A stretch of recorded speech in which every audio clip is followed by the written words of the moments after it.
Hi everyone, and welcome to this talk about Micro-Frontends. Today we are going to see how Micro-Frontends can be implemented with Module Federation. Module Federation is a Webpack plugin that was released recently with Webpack version 5. And today we're going to see how we can leverage this plugin for creating one of the many Micro-Frontends architectures. My name is Luca Mezzalira. I'm a principal solutions architect at AWS. I'm an international speaker, and I'm an O'Reilly author.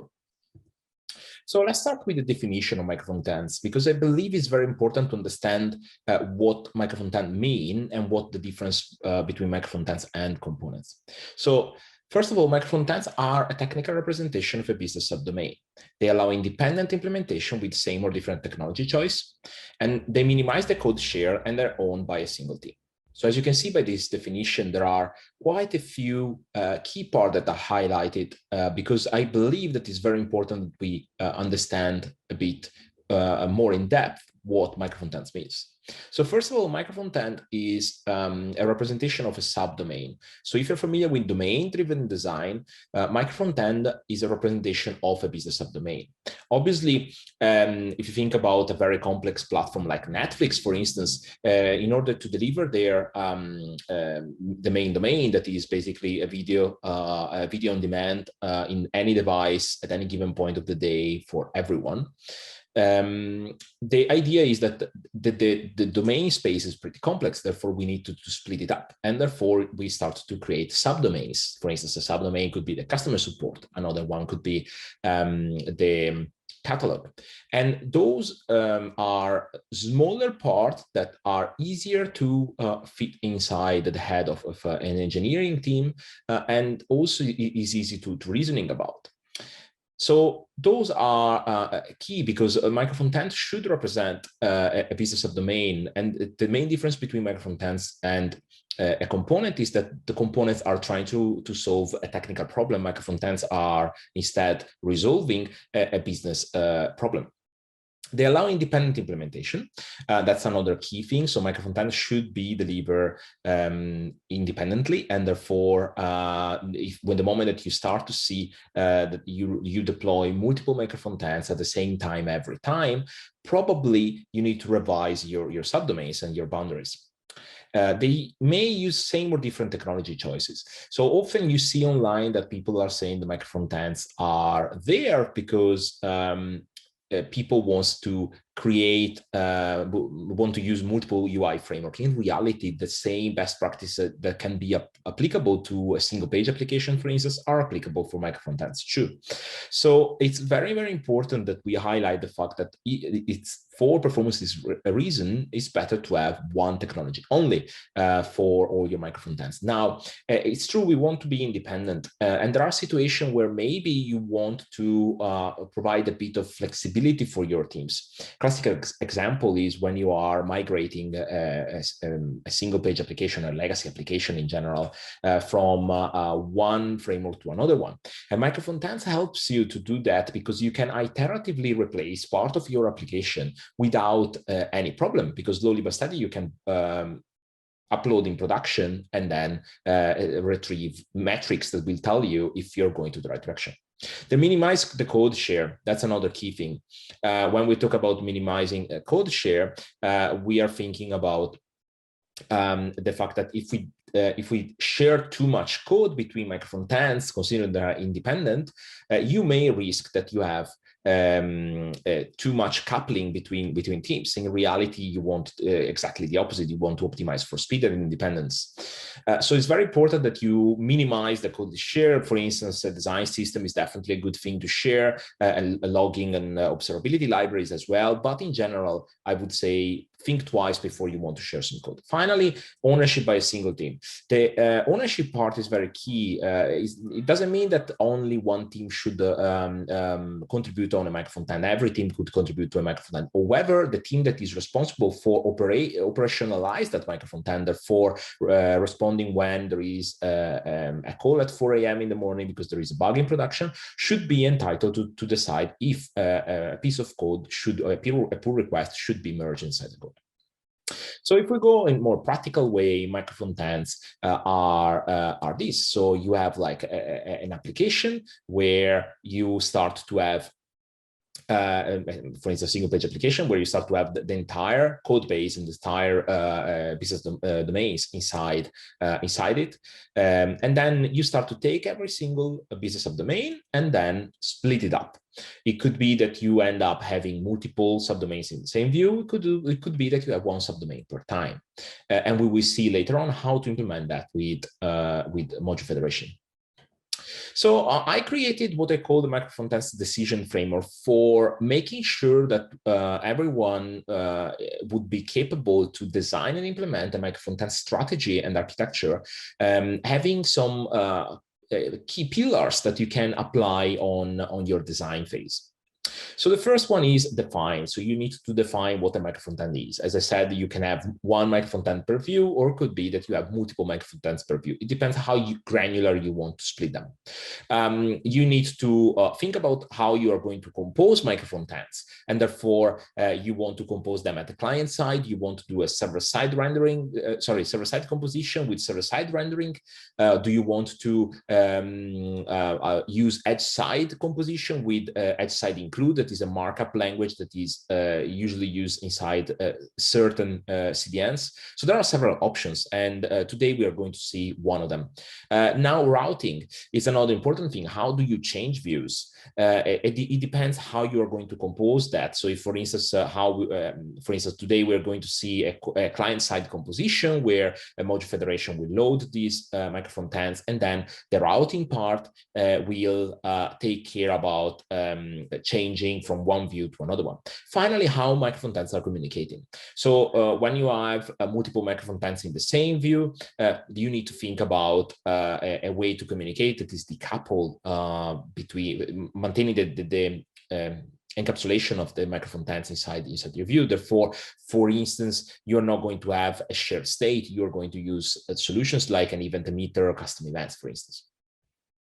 Finally, also the communication part, we need to take care about how we are going to share, for instance, a token for maintaining the user session and stuff like that. This is everything that we're going to see today. So WebPack is a tool for bundling JavaScript applications, and the beauty of this is that Module Federation that was released as a plugin for that, so you can use or not, it's completely up to you, is dynamically, it allows you to dynamically run code from another bundle. Therefore, imagine that you have multiple applications and you want to, let's say, merge them together, like in a micro-frontend strategy. Module Federation allows you to do that very quickly. So just to have an idea, so imagine on the top left of this slide, you can see that we have multiple micro-frontends. We have A, B, C, and we have an application shell that is our container of our micro-frontends. So there, basically, we develop autonomously those multiple micro-frontends, and then Webpack will take care about splitting in different chunks our micro-frontends. And then when we want to load the catalog, for instance, and we want to load my account, it will take care of loading the right chunks for us.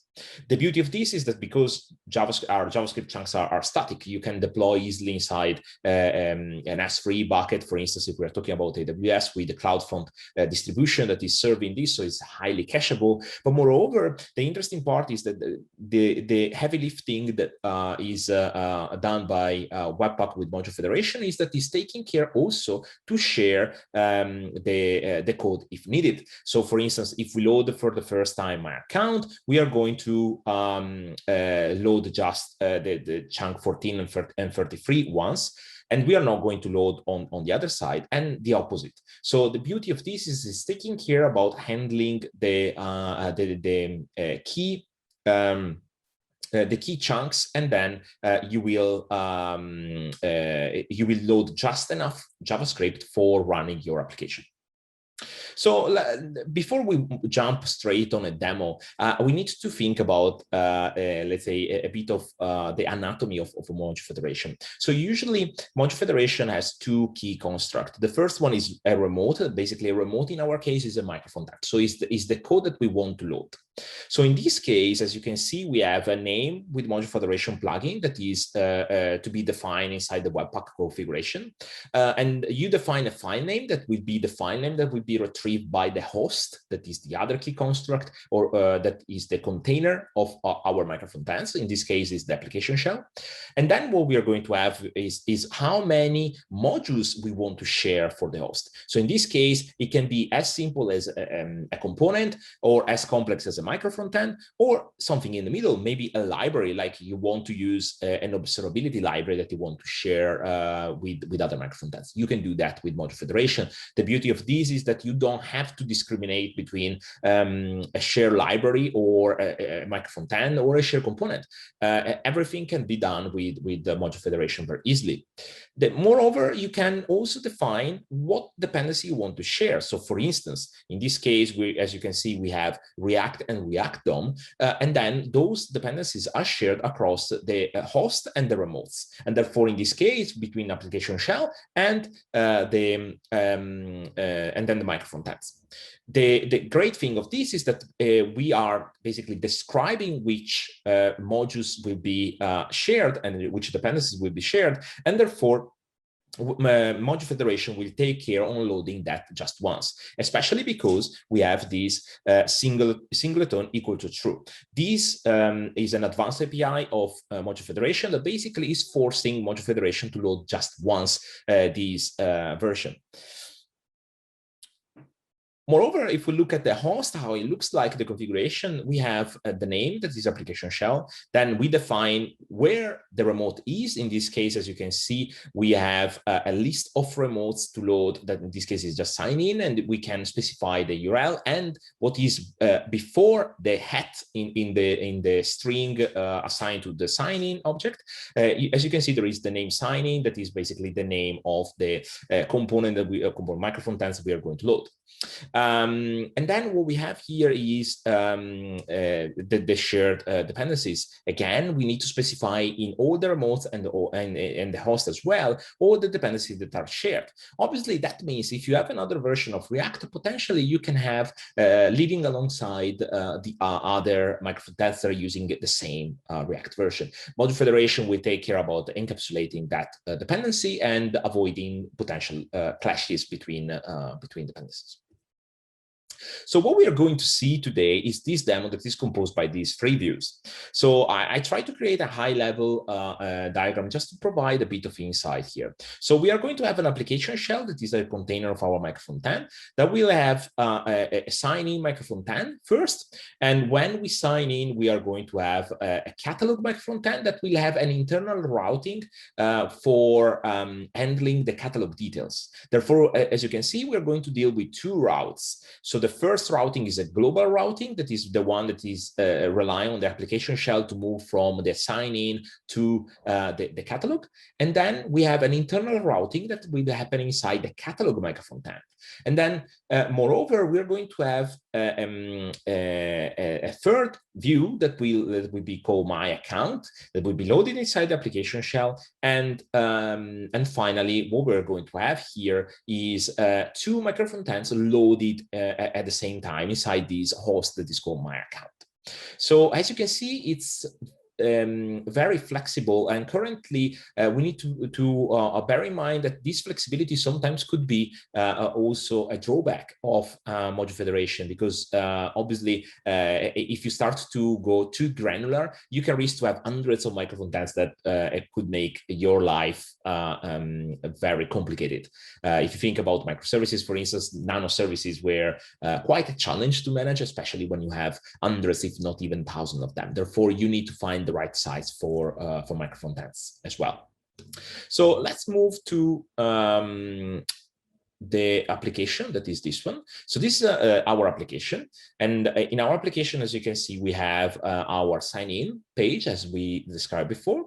We have our menu with navigation layer that is collapsible, so you can hide and show. So here we can add, for instance, an email. Okay, and then, oops, and then we can do this, and then we add the password, and then we can sign in. So this is our micro-frontend that is loaded inside the container.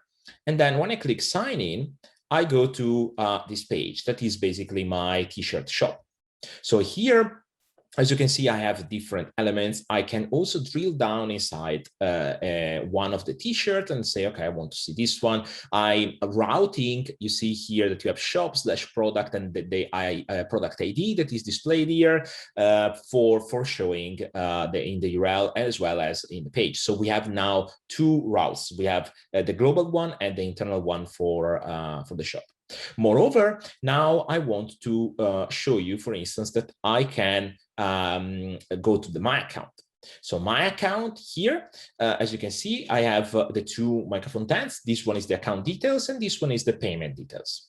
So here, what's going to happen is I can also communicate between the two. So as you can see here, the last payment change is January 2021. Now I'm going to click this link, and it will change to another month. So as you can see now, it's moved to May 2021. Just clicking this link. So this is the communication that is going to happen, and we're going to describe between the payment details and the account details. So two different Micro-Frontends that can be shipped autonomously. So now the other interesting part for me is this. So potentially you can even retrieve the token on any point. So we have sign in. So what's happening behind the scenes is that sign in is storing a JWT token in the local storage. In this case, local storage is available for every Micro-Frontend to be accessed as long as they are loaded from the same domain, because from the same subdomain, because that is the security policy of the local storage. So as you can see now, I have this button here that is sitting inside the application shell. Click get token, and I have the token here. So potentially I can also say, you know what, let's remove this token for a second and let's see what's happening. So if I go back to the sign in, I can have here my sign in. I'm currently not signed in. Okay, so I go to my account, and you can see I have a different view for my account. So in this case, it's saying, please sign in before accessing the section. Click here, insert again my email. And then when I sign in, I go back here, and in my account, I can again start from there. So now everything that you have seen is, let's say, could seem very, let's say, easy, but in reality, we are touching quite a lot of challenges that Micro-Frontends usually expose you to. So let's start from here. This one is the Webpack configuration for the application shell.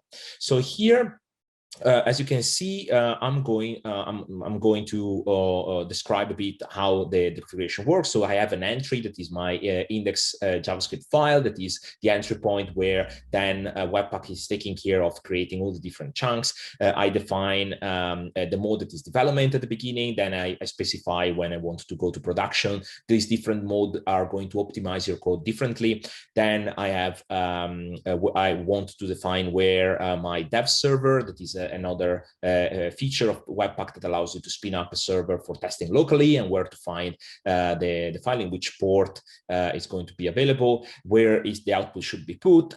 If I want to optimize my chunks, so by default, Webpack is providing a numeric value for your chunks. I decide to go names so we can see how they're going to work. Then I have also some stats here that are optional for showing the output. Meanwhile, Webpack is transpiling your code. And finally, let's jump straight to the module federation part. So there are a couple of interesting things. We will talk about Atrium later on, but this one is a plugin for visualizing the dependencies between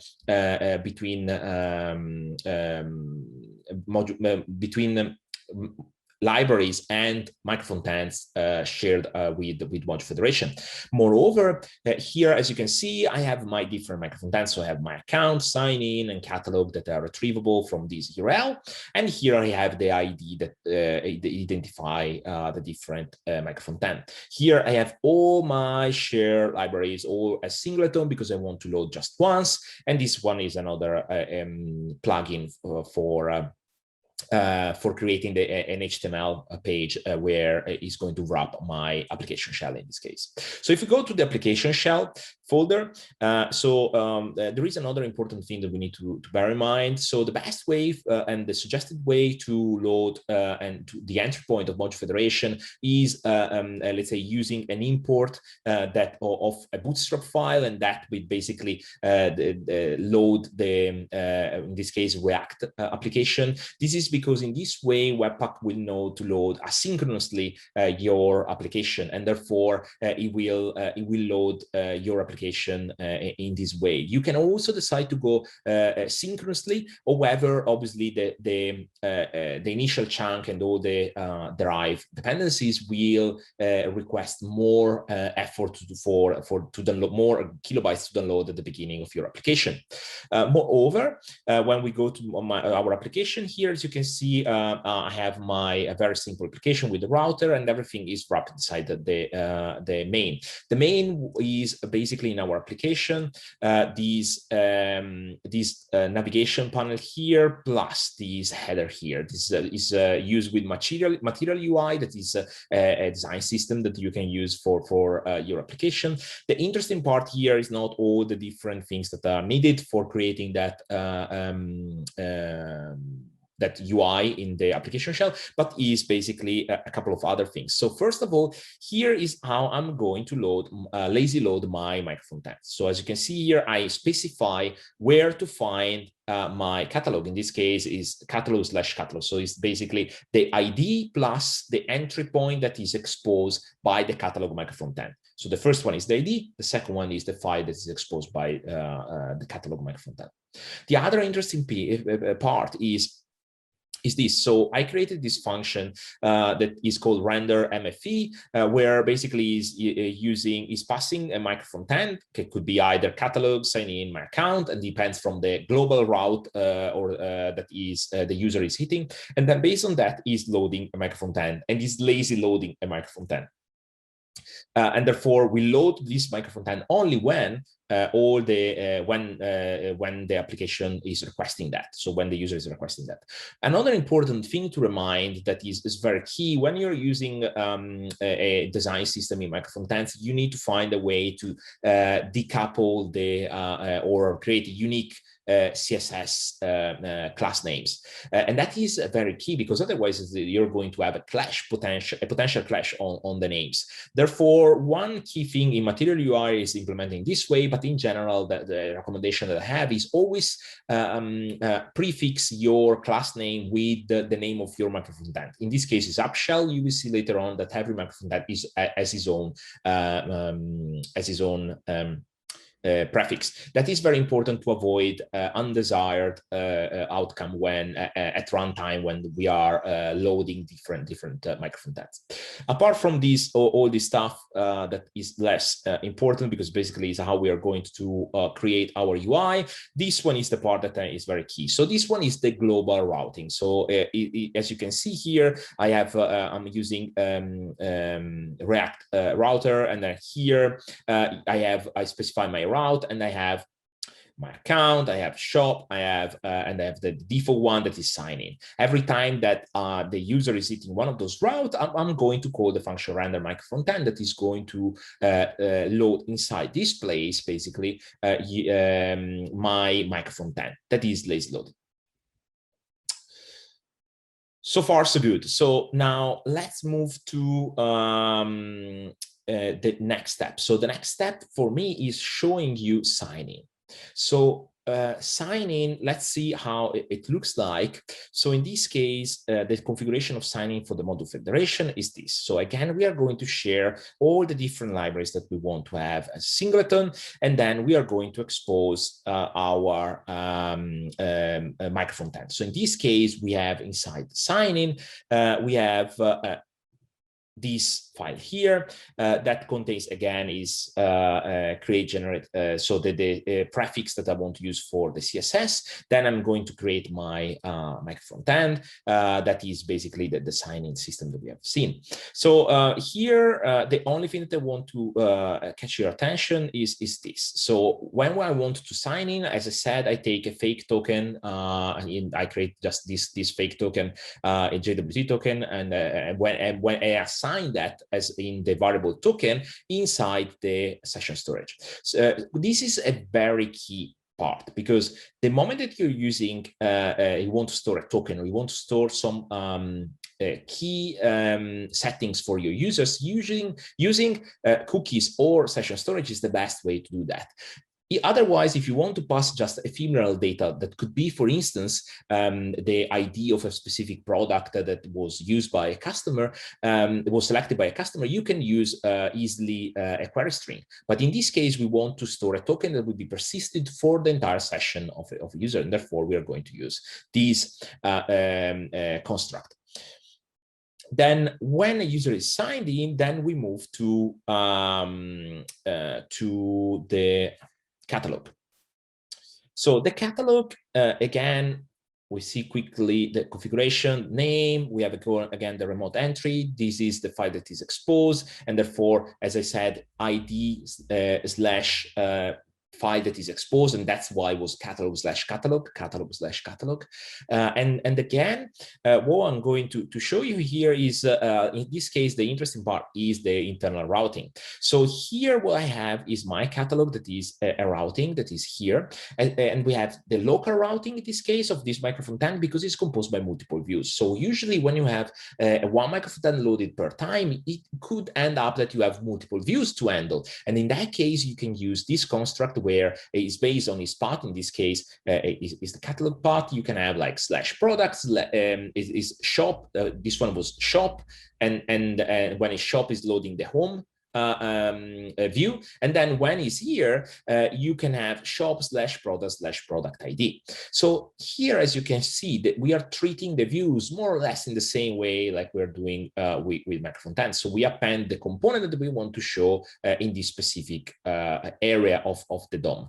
The other interesting part is when I go to home, here I create some fake data, but here I'm creating my product. So I created a component based on the data that I received. This could be obviously an endpoint that you are consuming, but for the sake of the demo, this one is more than enough. And when I go to details, in details, as you can see, I'm just retrieving the ID from the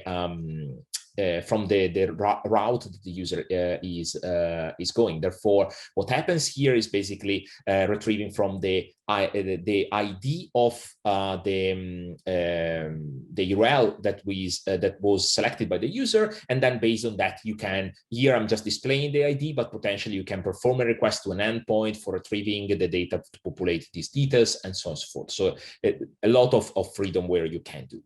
So that is basically how you're going to manage the internal routing. So finally, the last bit that I want to show you is how my account is working. So my account, as I said before, is one application that contains a couple of Micro-Frontends. So this one is the first one, is the credit payment details. Then we have my account.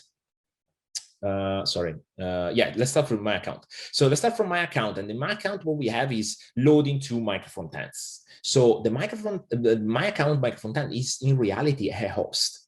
And what it does is exactly the same configuration we have seen so far for the application shell, is lazy loading different Micro-Frontends, one for the account details and one from the payment details. Usually what happens is if you have multiple teams that are working on the same application, you need to create a host that contains multiple Micro-Frontends. And that's basically how you're going to do that with module federation. So in this case, you are composing your application, but moreover, you will want to check if the token exists. If I want to retrieve the token, first, I'm going to check if I can retrieve the object token from the session storage. If there is, I'm going to create an event emitter with this library, and then create the view that we have seen. But if the token is not present, it means the user is not authenticated, and therefore we are going to load just a simple reminder to the user that has to sign in. Now, as you can imagine here, you can go as complex as you want. So potentially you can also do a validation of the token that usually is recommended when it's loading the Micro-Frontend before showing the authenticated view. Obviously, for the sake of the demo, I wanted to just to focalize on the critical part for Micro-Frontend. So here, the container is creating an event emitter that is then injected inside every micro-frontend, account details and payment details. So when we go to the payment details, in the payment details, as you can see, there is nothing fancy. But when we click the button or the link, basically, to change the month, here what's happening is we retrieve the emitter from the properties that were injected by the container, and we just say, oh, it's payment changed, and this is the new string that you're going to take. And then in the account details, when we go to the account details, apart from having all these different parts, you see that here we have a variable that we render that is last payment date. By default is January 2021, but then is listening to any payment change. And when a payment change, we are going to set the new date. Now, we created this thing that could be done in other ways, right? So we can share a state globally, but in reality, what we want to achieve with this is maintaining independent micro-frontends. In this way, we can just define what are the input and what are the output of our micro-frontends, and then use this information for creating independent micro-frontends can be managed by different teams and deploy in different teams. In this case, if someone is sending an event, for sure will be picked by who is listening. So if tomorrow we have someone else that has to be interested on the payment change, they just need to add emitter.on, like same thing here, and add their condition in order to work in this way. So as you can see, we have touched basically quite a few key aspects of micro-frontends with this presentation. Let's go back to the presentation. So here, so far, we have seen all these different views and how they can work. Just to summarize in front of this diagram, we can load one micro-frontend per time, or we can load multiple micro-frontend per time. We need to understand how we are going to compose the micro-frontends. In this case, was lazy loaded by module federation, and therefore it was as easy as writing some code for loading a component. Is exactly the same thing with module federation. With the developer experience, pretty neat. Then we have a potential possibility to have multiple micro-frontends that has to communicate together. Therefore, when we communicate together, we can use an event emitter, custom events. We can use reactive streams, and moreover, if we want to communicate between the different micro-frontends, like for the token, we can use cookies or web storage. Finally, when we want to route, we can route globally between views or internally if you have multiple views inside the same micro-frontends. And that's basically a simple implementation of module federation with micro-frontends. I hope you enjoyed the talk. Thank you very much for your attention. And if you have any questions, feel free to reach me out any given point in the email that you can find in this slide. Thank you again, and have a nice rest of the conference.